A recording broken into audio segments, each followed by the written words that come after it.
This was recorded before the events that drove me to the cabin.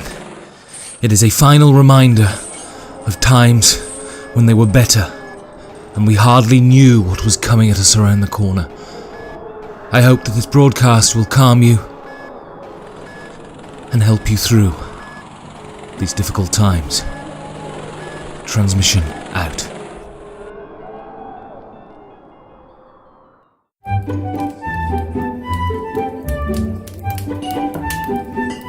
If you like sitting down and talking out of your rear end for an indeterminate length of time, well, this is the place for you. So grab a seat, take a drink, and welcome to the Guild.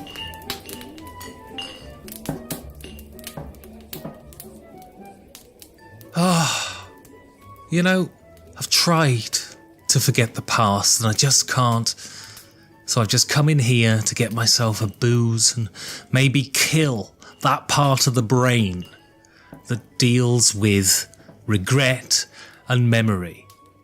Oh, hello, Tony. What are you doing here? Oh, hello, Ben. How are you doing? This is an uncomfortable segue into a premise for a show, isn't it? Well, I don't know about you, but this chair's very comfortable. Anyway, what are you doing here? Well, I haven't seen you in here before. Well, yeah, I mean, I've been searching around, basically looking for a new home, a new guild to sit down, and I saw this pub, and it was called The Guild. So I thought, why the hell not come in here? And I'm just going to, have a flimsy pub premise for a sort of podcast bit. I don't know what you're talking about, but it's a pleasure to see you. Yeah, you It's too. a pleasure to see you. Yeah, so basically, I'm doing this flimsy premise, and I wondered if you'd escort me through it. Well, yes. As I sat at the bar, fingering my nuts, I saw this poster that advertised this discussion point. And this week's discussion point was, why do we actually game? Do we do it for ourselves? Do we do it for the community? Is it for some kind of challenge? What is it? Why are we doing this? Why do we actually go out and play board games? It's a flawless segue, Tony. It's a flawless segue. So our first poster it's you. And I'm very gratified that you popped on to say something. So what did you say? Why do you, Tony Boydell, doyen of the British gaming world, game? Please stop saying that word. It makes me semi-hard. Right. Well, I do it for a kind of routine and a sanctuary from work and responsibilities. It's a place to escape, to test my gaming skills. I mean, it's only for 4 hours every Friday evening, pretty much. I mean, I do other things as well, but, it's a little bit of sanctuary. And it's particularly good on a Friday because it's the end of the week. So I can finish the week, close the laptop, work is all done, and then I'm looking at an evening of games and a weekend with the family. It's all good until Monday morning comes around again. So, yeah, that's why I do it. I do it because it's a sanctuary.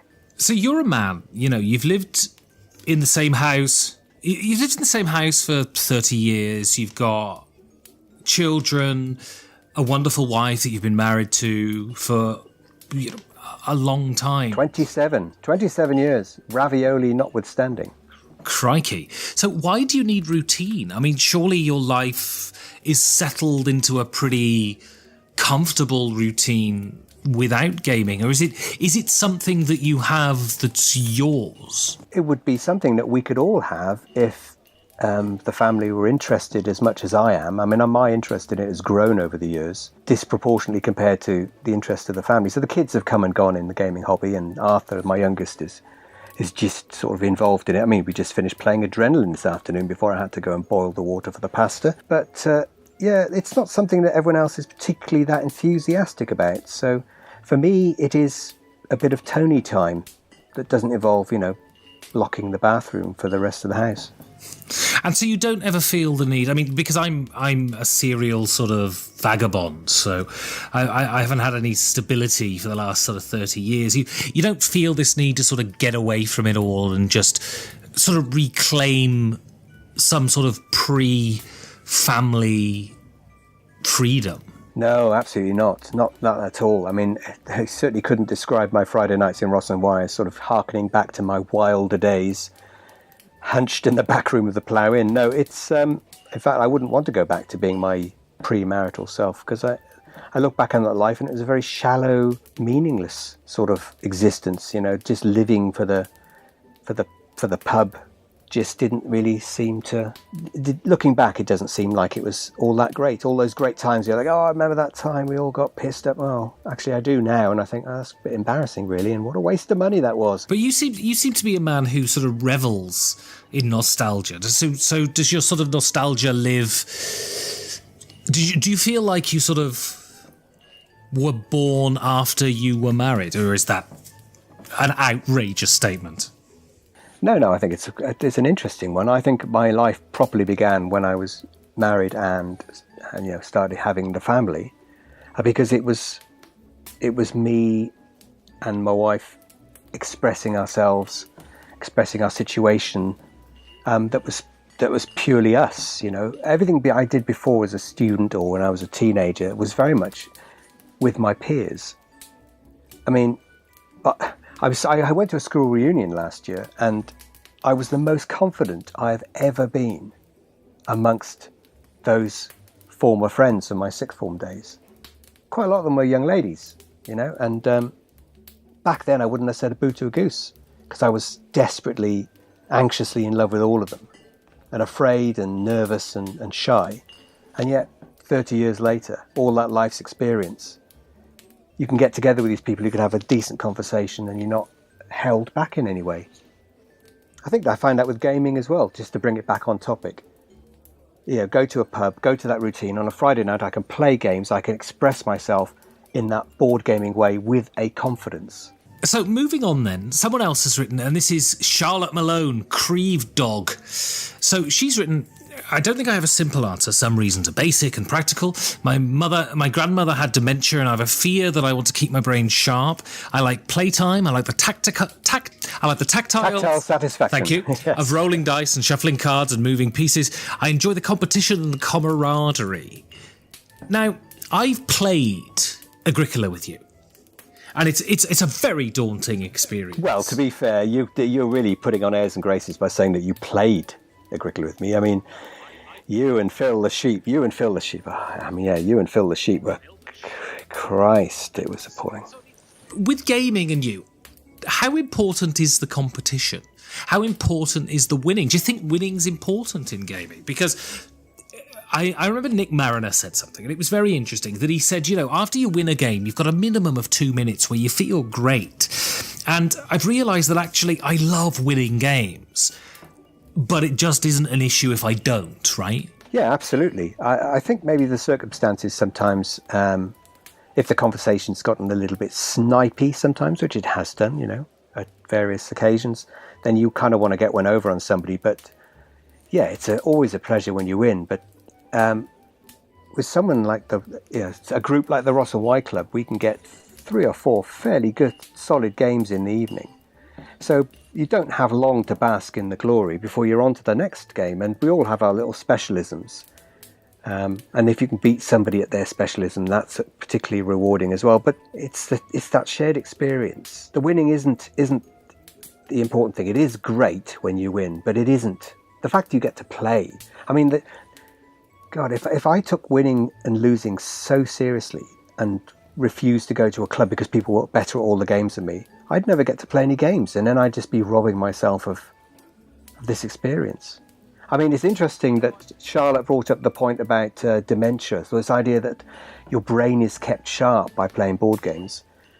It is an interesting point. I think there is some element to it. I don't think it's going to have any physical effect, but in terms of mental health, like with all the physicality, you actually go for the mental health. If your brain is processing non-trivial things in the sense that you're not dealing with shopping lists and children's appointments and the mortgage and all that kind of nonsense that gets in the way, you're actually getting to experience a bit of joy, a bit of pleasure, those endorphins that you get from playing board games.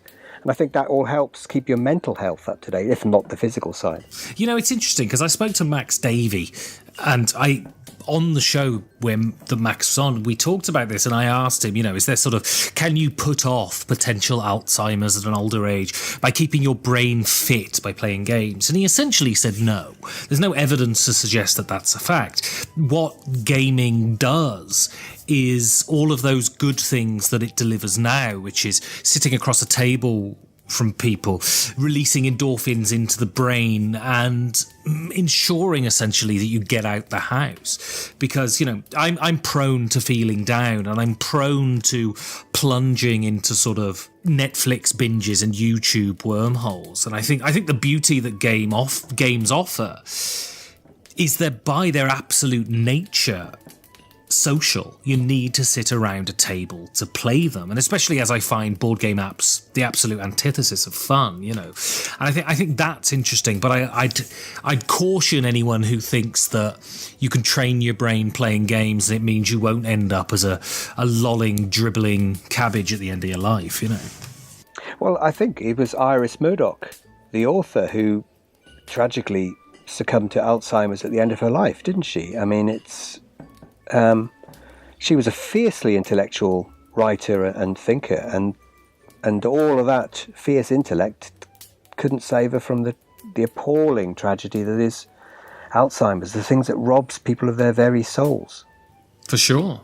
And I was speaking to a friend of mine, she's a microbiologist, and she says essentially Alzheimer's, because of the way the brain reproduces and the way mutations happen in the brain, the reward we get for living longer is essentially Alzheimer's, which is very sobering, I think. So, anyway, Barry Doublet, Badger the Brave. He claims to be a BGG addict, which is better than smack, I suppose. So he says to escape reality, to become the master pig farmer or the most courageous adventurer. Now, you're a dyed-in-the-wool Euro player. Do you ever feel like you're building a farm or you're creating a Roman city, or is it about the interplayer mechanics? Well, it's a bit of both. I don't often feel like I'm, toiling the soil with my Agricola hat on, but there are occasions when I'm stood up around the table, and particularly with bigger games like Eclipse or Scythe, physically bigger games, and in case of Eclipse, obviously it's temporally bigger than most games that we get a chance to play. I do find myself enjoying the story element, and then I get hooked into the story. So the banter that comes out of a session like that is very rich in the fantasy kind of stuff. It's you're building on the mechanics with the theme, and then building on the theme with what's actually happening in front of you at that time. And that's something like Eclipse is particularly effective for that, because you can ridicule people for their appalling dice rolls or their appalling tech decisions. But yeah, I'm not sure that Princes of Florence really makes me feel like a sculptor, or Suburbia really makes me feel like I'm architecting a city. I'm really mathing things with those games. Yeah, I think it's that thing that essentially, and especially with Eurogames, it's the mechanics are what you're there for. What the theme does is help the mechanics go down. A spoonful of sugar helps them go down to some degree. And because I couldn't, that's why I don't play prototypes particularly, because I kind of like the proper thing there, and I don't like reading second drafts of people's novels. I prefer to read the published one. But I mean, do you play other people's prototypes, or are they just yours? Yeah, I do play other people's prototypes. I was playing them this afternoon, actually. But and you'll find out there's a lot of prototypes to be played when you go to some of the conventions. Particularly, we're going to Portugal soon, and you'll find a lot of stuff happening there. I think the quality of prototypes is better. So I think that's another discussion about prototypes and so on. But yeah, I know what you mean about seeing it. I mean, the artwork certainly helps as well. But I think a good theme can engage you. But it is nice to not sort of just crunch the numbers. It's nice to crunch the numbers and see that the result makes sense of all of that sort of calculation. So if you are flying an aeroplane in a game, that your calculations for taking off and landing and navigating all play out by you ending up exactly the right way up and where you want to be, rather than sort of face down in the dirt. I mean, when you design a game and you get the prototype and you're sort of very open because you're on BGG every day and you're designing that sewer game at the moment, how does it feel when you first take it out to a group of players and it flies? That must feel amazing. It is amazing, but that never happens that way. I mean, it's usually you take it out, you've thought, experimented these things in your head, you take it out there and it falls face first into the mud, ignominiously with its arse in the air, and that's it. It's usually an appalling failure. But you must be old and grizzled enough now to not have that bother you and to think this is just a step on the way to something better now. Yeah, absolutely. It's all with, there are certain things that you look out for, and for instance, that sewer game, again, it's probably a subject for a different discussion, but I'm finding I'm getting stuck. The mechanics of the game are such that players spend all their time worrying about one thing, and then there's a whole section of the game that's just not being explored because you just can't. You can't do it. If you took your attention off the main bit, then you're just gonna tank yourself. So I've got to sort of push that aside and sort of let that mull over for a while. It's really good though. Playing games as regularly as I do also. My original answer mentioned about testing prototypes, showing off, but also playing other games often shows you a potential solution to a design issue. So it's not training your brain, but it's certainly giving your brain a push-up when it comes to your subconscious processing a problem that's ongoing. It's interesting because Barry actually says in his thing, he talks about stretching the muscles in his head. So we've got another variation on the sort of the brain training approach. Yeah, well, I think the thing with gaming is because it is, apart from the sort of moving a piece, actually pieces in games are essentially just trackers for the current game state. And so it's all happening intellectually. And it feels like gaming. That's why if you play a whole day of games, you're fucking knackered at the end of it. And I think it's because you're doing that kind of exercise. It's an analog to mental exercise, right? And it's not in the way of a sort of mind-numbing job. I've done loads of mind-numbing jobs, and the interesting thing is about when you actually get out of the job and you start engaging your brain again, you're fine because your brain has sort of been on autopilot for hours. Yeah, if you've been playing games for 6 hours, you're a zombie by the end of that, especially if it's a big, heavy thing, though. Exactly, but I think people's perception is that this is because their brain is tired. But I don't think that's true at all. I think this is a question of your eyes are tired. That your nutritional needs may not have been met properly, that you might be low blood sugar, you might be dehydrated because you're not keeping yourself in trim while you're doing this exercise. I think often gaming in a social circumstance includes, drinking and other bits and pieces like that. So I think people are confusing the tiredness they feel at the end as being some kind of brain's exercise, and it's sweated its way through the brain gym. But actually, I think it's everything else. The fact that you have to keep your eyes on things and they're moving about, and I think it's that. I think that's the confusion. But it's interesting. I think most people will say that they play heavy games because it helps exercise their brains. I don't believe that's the case. No, I think they play heavy games because they like heavy games. But there's always some sense, especially if you spend hours doing something that's recreational, that sort of Protestant work ethic kicks in to some degree. And so everyone's sort of, it's got to be worthy in some way. It's got to be health food in some way, because to just admit that I enjoy doing it and that's the end, it sort of seems flippant, and we shouldn't be flippant. We should all be bloody serious, right? Exactly. Talk to any elderly relative that you might have, and if you tell them you've just spent 16 hours playing board games, they'll just look at you with a despairing glint in their eye.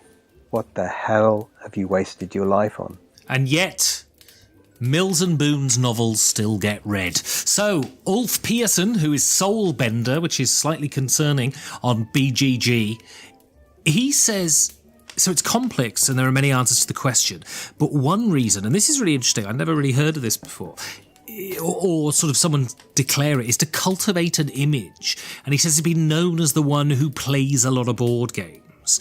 And you're in a new job now, but sort of do the people outside of your board game life and outside of your family know you as a board game guy, or is this a surprising thing when people find out?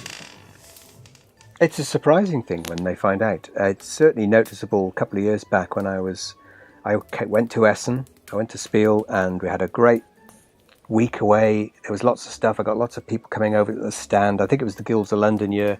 There were loads of interest. You know, there's lots of hey Tony, and chats and interviews and everything else. It was fantastic. And I get back and the guys at work said, "How was your trip to Germany?" "Oh, I had a great time."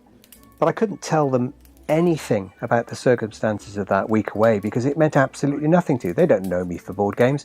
They don't really give a shit if I've done one game or 100. You know, their idea of a board game are the classics. You're a fucking saint as well, because there are a lot of people who wouldn't care whether they know anything about games and would still regale them. It's the sort of DIY thing. Christ, if you've got a friend who's doing DIY and all they ever talk about is they're grouting in a bloody bathroom, and you're a saint that you didn't regale the entire world with your board game thing for a week. Well, people ask when they're curious. They will ask. There was one chap who would ask me for recommendations. And he liked, he opened up with, I don't like Monopoly, but I do like Risk. And I thought, well, there you go, there's hope for you yet. And so it was fairly quick succession before he was on to, I realised actually it was 2-player games he was looking for. So, Jaipur and Patchwork were things that I recommended and he bought and he enjoyed and he thanked me for. But the rest of the guys, they were interested for 5 minutes and then that was it. They were on to something else. They're into movies and cars and But to what degree is being a gamer, not just as a designer, but someone within the world of board gaming, intrinsic to who you see yourself as? Is it important to you that you're seen as a gamer, that you have games in your house, and that whole Essen thing of everyone knowing who you are? Well, they're two different things there. I think I can't deny it's not fun when people sort of come over and say hello and how they like your games. I mean, people spend time of their lives playing your things that you've designed, and so you've taken an element of their entire life, albeit a small fraction of it, and it's been devoted to something that you provided for them. I mean, a couple of designers have come over and said hello and said how they like my games, and I'm absolutely gobsmacked because I absolutely adore their games, and it's a real pleasure. But I go back to Mr. Soulbender's cultivate an image thing. I'm proud to say I'm a gamer because in some cases people have that image of, oh, you're a geek. And 25 years ago, geeks were to be kicked and spurned and insulted and derided. And geeks are now the thing. Nobody can claim any kind of superiority over a geek because they've all gone to see every single bloody Marvel movie that's come out since 2007. So, we win. We've got there in the end. But yeah, I like to be seen. I think it's an interesting subject. It's not something that most people at work are interested in. So when they get talking about it, they're actually quite interested because they've never heard of Settlers of Catan or Agricola or anything, or Hanabi or Codenames, and it's such a simple thing to make a recommendation for them and then be absolutely delighted with this discovery. So there's a little bit of endorphin because you're the hero. You've opened their minds to something. And I think it's interesting because everyone plays games. And of a sort, whether it's on their mobile or whether it's on the PlayStation or whether it's, sitting down around a table. And so we forget, because our sort of level of comfort has allowed us, especially in the last sort of 20 years, to remain to some degree pursuing the things we liked when we were kids, that actually everyone's a gamer on a greater or lesser degree, and it's all about context. And, people may not get into it in the way that we're into it, but I've played games with my university class, and I played Werewolf with them, and I've played The Resistance with them.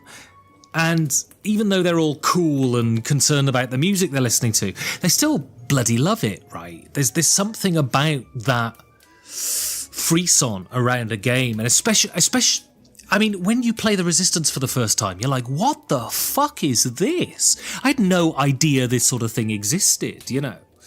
And well, I think... Exactly. I think, People think we're sort of geeks, we're strangers, you know, they see us in the corner of the pubs and think we're odd.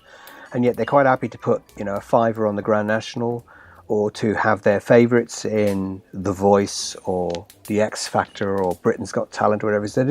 They play games all the time, as you quite rightly say, but they don't realise that they're playing games. And so we go on to Mr. Amphibian, which is Matt Curtis, and he's continuing a sort of thread, which is, he says, food, brain food. And he says one can lose oneself in a board game, munching on the crunching, and what is more, friends can join in on the feast. Puzzles are fun, adventures are fun, eat, drink, and be merry. To what degree do you think gaming is nutritious? I think I'd go back to the mental health element here, that, you know, there's that very sort of common, sort of known fact that if you have tired eyes because you're working on something close, so as a student, if you're leaning over and writing an essay and your face is close to the paper and you're thinking and you're writing and you're thinking, they say what you should do is, after a period of work like that, you should sit up and you should look out of the window. You should refocus your eyes, because distance vision requires different muscles in your eyes to obviously close-up work, and therefore by evenly sort of distributing the work that your eyes have to do like that is going to keep you from getting tired and to keep you from getting aching and headaches and all that kind of stuff. These are all consequences of muscles being tense or whatever. Gaming allows you to point your physicality to something else. So your eyes are looking around and on and at things in the tableau around you. Different types of games mean you have to move differently. You have to sit differently at the table. So you'll either stand up, sit down, throw things, move things about, lean over, keep things close to yourself. So there's a sort of constrained physicality as well. And I think it's that kind of difference. I mean, I think there's this idea that, I don't know, I quite like... So last night I played 5 games and I wasn't expecting to play so many. And afterwards, I just thought that was time well spent. And I kind of wonder, there's this sort of, everyone's striving for a sort of nobility, and everyone's striving for a sort of worthiness, especially the more and more that we seem to have to go on the internet and explain to the world why we're good people. And I think there's something just wonderfully simple, and whether that's playing games, watching movies, listening to music, about coming to the end of an evening and thinking, that's just time well spent. I feel satisfied that I didn't waste that evening. And I think fundamentally that's where games lie for me. But of course, you know, something that you do so much and so often can often be disappointing and frustrating and annoying, and you can have that one person who sits at the table that you just want to fucking knife, you know. But I think, yeah, it is fun, and it's sort of affirming, and I think that's the heart of it now, that it's something that makes you feel warm. There are so many things in your life that you have to do. Otherwise, you can't function physically in the world around you. But when you choose to listen to an album, or you choose to go and see a specific film, or you spend an evening playing board games, that's something that you want to do. And so when you finish doing it, that is time well spent, absolutely, because it's time that you've chosen to spend in that way. If you were forced to go to a club every Friday night because you organised it, you had the keys, and nobody else would get in without you being there, I think you'd quickly come to loathe it. It's always, I stand at the threshold of my door on a Friday evening with a bag of games in my hand, and I could turn around, message the guys and say, I'm not coming tonight. It's always, there's that choice as I just close the door behind me. Do I go, or do I actually stay in the house and do something else? But I choose to go and play games, and I choose to spend my evening in that way. So of course it feels great at the end of it. And yet, I mean, for me, and I think it's something that's born out of being an actor, I suppose, is that, you know, with this show, because I'm doing a certain amount of money on Patreon, I'm sort of obligated to do a certain amount of work per week. And rather than, And I think it's because it's something I really enjoy doing, and acting is the same. Rather than feel resentful to have to do that, it's improved me, I think. And it's improved my routine. And I have to play games to review them because I get them from publishers. And, you know, there's a deal you've made and you have to do it. And actually, I enjoy that. I enjoy the pressure of being, to some degree, obligated to play games. I think it focuses me, and I enjoy that kind of work, you know. Yeah, so now it's interesting because of course, my opening comments were that I do this to get away from work to some extent, whereas you're actually doing it to some extent to keep in work, to keep that momentum going. But the great thing about it is that if you decided tomorrow, oh, do you know what, I don't want to do this anymore, you've still got the gaming anyway. It's just not like it's just going to disappear from underneath you. You know, like, oh, I love being in the army. It's fantastic. Oh no, I don't want to be in the army anymore. Well, that's it. You're out. You don't get to go back in and, you know, borrow a tank every now and again.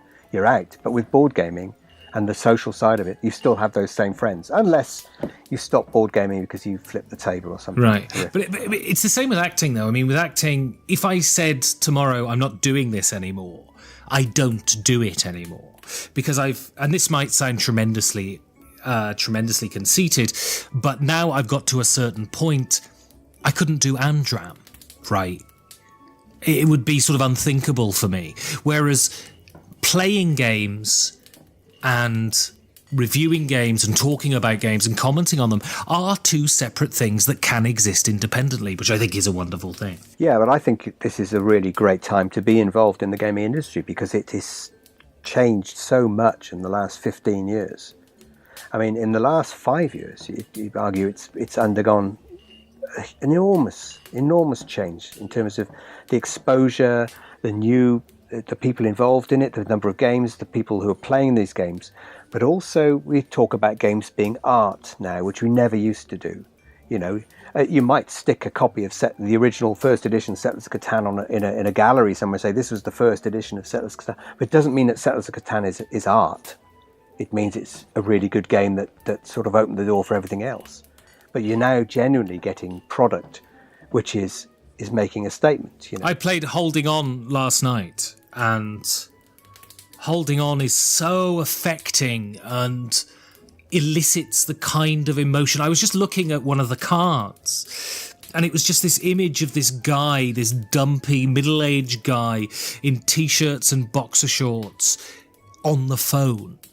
And it was such a normal, almost mundane image that sort of was a crystallization of one moment in one person's life. And I thought, fuck, you don't get this in games. And now we're starting to get this in games. And this is just so refreshing. And I think we can transcend those barriers and make games that are truly meaningful. And I'm all for that, personally.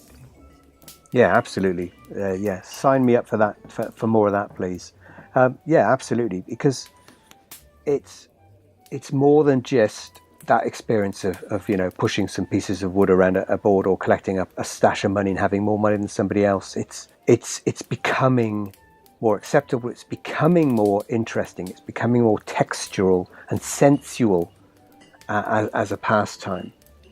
You know, so you can sit and watch a great movie and you can cry and weep and you can come out and you can hug each other and it's great. And you can start feeling that that's happening with board games, that people come away from a session going, that was a fucking great game of Agricola. That was an amazing game of Eclipse, you know. And they talk about it in hushed tones months later. Do you remember that time when? Do you remember? And as a gamer, I think, you know, we've got lots of stories about, you know, those fantastic sessions when everything seemed to go right. More of that. We just need more of that. That's why we game. Well, now we've answered that question, I'm going to go somewhere and have a little cry. So, thank you for almost buying me a drink, Tony, and I'm sure I'll see you in here at some point in the future. Yeah, God bless you. And if you'd like to come in for a drink, go to BoardGameGeek.com and look for the 5 games for Doomsday Guild. That's Guild number 3209. And I hope to see you soon.